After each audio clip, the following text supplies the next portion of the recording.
Hi, I welcome you all to my channel Wins Academy for Competitive Exams. In this video, we are going to see an important theorem used in solving electric circuits. Now, let us start our session on Thevenin's theorem. The learning objectives are Thevenin's theorem statement, Thevenin's equivalent circuit, steps for solving problems, and some tutorial problems that are asked in the competitive exams. So, Thevenin theorem statement.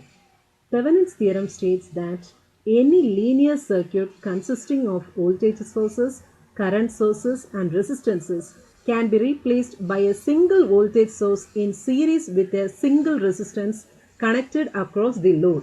So here any complex circuit can be converted into a simple circuit consisting of a voltage source series with a resistor. So this is the equivalent circuit for Thevenin's theorem. A complex active network is converted into an equivalent circuit.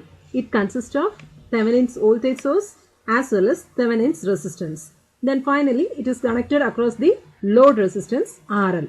Here VTH is the Thevenin voltage or open circuit voltage. RTH is the Thevenin's resistance.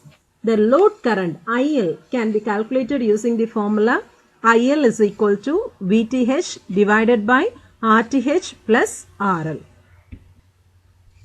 So now let us see the steps to solve the problems using Thevenin's theorem. The first step is to remove the load resistor RL, that is the resistor through which the unknown current should be calculated. Then second step is to find the R Thevenin resistance, that is RTH. So how we will calculate this RTH? We have to short all the voltage sources as well as open circuit all the current sources present in the circuit. Then third step is to find the open circuit voltage or the Thevenin voltage across the load resistor RL by using usual circuit analysis method, that is by using mesh analysis or nodal analysis or Kirchhoff voltage law, current law, etc. Then the last step is to find the current IL flowing through the load resistor RL. So first, this question is asked in TRB. The Thevenin's equivalent voltage and resistance across ABR. The circuit diagram is given. So here we have to find out the Thevenin's voltage as well as Thevenin's resistance across the point AB. So first we are going to find the Thevenin's resistance RTH. So for this we have to remove the sources present in our circuit. In our circuit we are having current source. So the current source should be open circuited. Now after open circuiting the source, you will be getting the equivalent circuit like this. That is 1 ohm and 4 ohm are in series. Similarly 4 ohm and 6 ohm are in series. So here 1 ohm and 4 ohm are in series. So if two resistors are in series, we can add the resistance value. So 1 plus 4. Similarly 4 ohm and 6 ohm are in series. So we can add a resistance is 4 plus 6. Then both the ohms, that is 5 ohm and 10 ohm are in parallel. So parallel formula RTH is equal to R1 R2 divided by R1 plus R2. So the answer is 10 by 3 ohms. So next we have to find the Thevenin's voltage VTH between point A and B. So here we have to connect the current source as it is. So from the current source 6 ampere current is flowing. Let the current be capital I. Now it is divided into two branches, that is I1 and I2. Right. So using the current division rule we can find the current in one of the branch.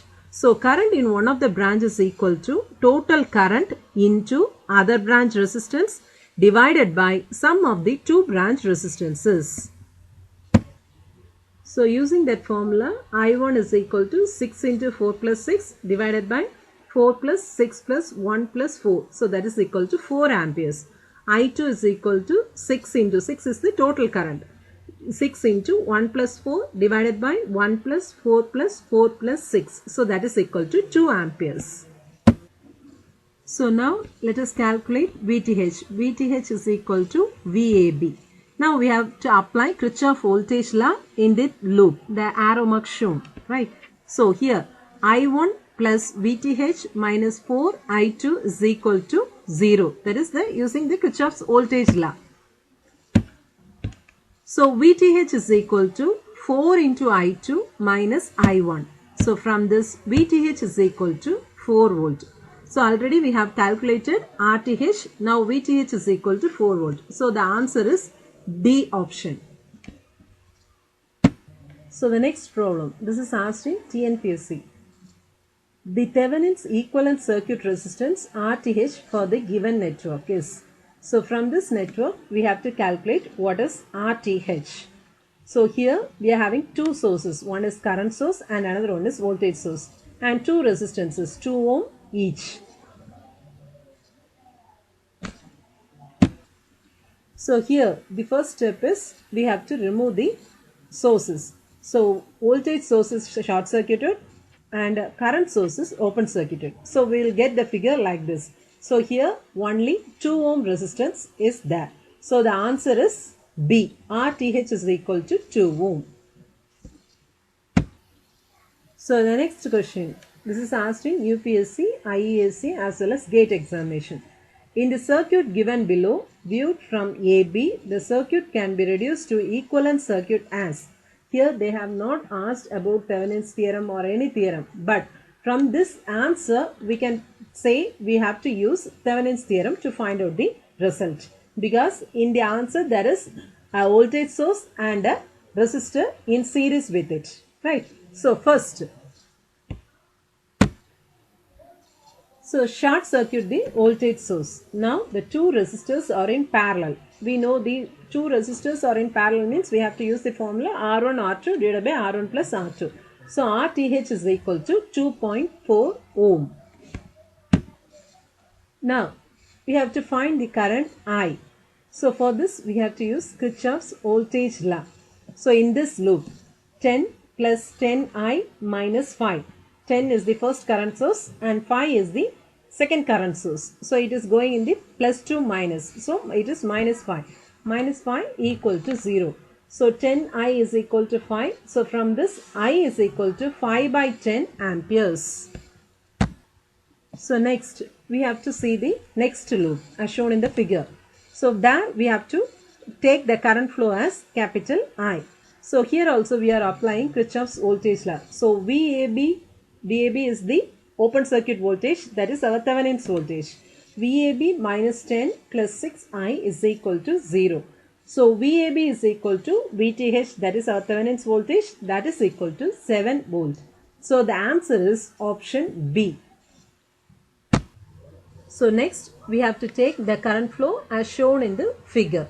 So here also we are going to apply Kirchhoff's voltage law and to find VThevenin. So VThevenin is nothing but our VAB. So VAB is equal to VTH. So that is equal to 7 volt. So from this we can conclude option B is the right answer. I hope everyone understood the problems. If you like this video, share it with your friends and subscribe it. Thank you.